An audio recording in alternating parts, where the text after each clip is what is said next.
तू कितवीला आहेस ग? का माझी जुनी पुस्तकं पाहिजेत का तुला? कशाला, मी 10वीला आहे.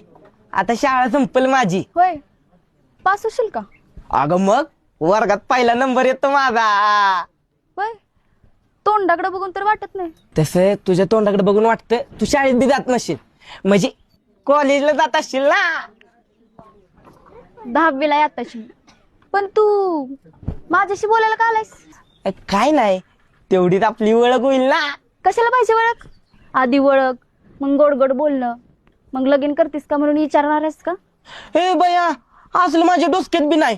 मी आत्ताशी शाळेत आहे, पोरींपासून 4 हात लांबच राहतो, कुठल्या पोरगीकडे बघत सुद्धा नाही. माझा तर एक मित्र म्हणलं होतं की तू वर्गात एका पोरीला विचारलं होतंस म्हणून, आणि ती तुला नाही म्हणली. असं म्हणला तुझा मित्र? कोण आहे तो? तो बघ तिथं आहे, किरण पवार. लय चांगला पोरगा आहे. तुझ्याबद्दल आणि गावातल्या सगळ्यांबद्दल सांगितलंय त्याने मला. तुला केवढा माहित आहे? केवढा?